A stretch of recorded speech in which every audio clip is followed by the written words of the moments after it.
समरजित सिंहराजे घाटगे भाजपची साथ सोडणार, फडणवीसांना धक्का, शरद पवार गटात लवकरच प्रवेश.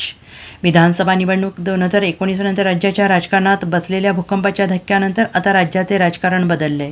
याचे पडसाद जिल्हा पातळीवर देखील उमटलेले आहेत. त्यामुळे बदललेल्या राजकीय समीकरणानुसार नेते मंडळींना देखील रणनीती आखावी लागत आहे.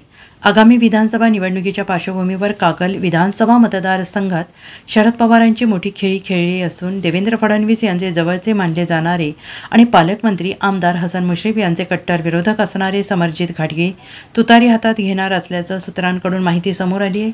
त्यांनी शरद पवार यांची भेट घेतलेली असल्याची माहिती सूत्रांकडून मिळाली असून 23 ऑगस्ट रोजी समरजित घाटगे कागल येथे कार्यकर्त्यांचा मेळावा घेणार असून या मेळाव्यात ते आपली भूमिका जाहीर करणार असल्याची माहिती सूत्रांकडून मिळत आहे.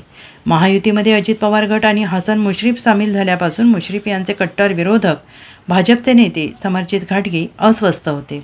त्यांनी उपमुख्यमंत्री देवेंद्र फडणवीस यांच्यासमोर आपली नाराजगी दर्शवलेली होती. मात्र देवेंद्र फडणवीस यांनी त्यांची समजूत काढल्यानंतर त्यांनी भाजपमध्ये थांबत कागलमधून निवडणुकीची तयारी सुद्धा केली होती. मात्र सध्या महायुतीमध्ये विद्यमान आमदारालाच पुन्हा उमेदवारी असा फॉर्म्युला असल्याची चर्चा सुरू आहे. अशातच गेल्या काही दिवसांपूर्वी उपमुख्यमंत्री अजित पवार यांनी कागलमध्ये कार्यक्रमात हसन मुश्रीफ हे महायुतीचे उमेदवार असतील अशी घोषणा केली आणि त्यामुळे समरजित घाटगे यांच्या भूमिकेकडे सगळ्यांचं लक्ष लागून राहिलं होतं.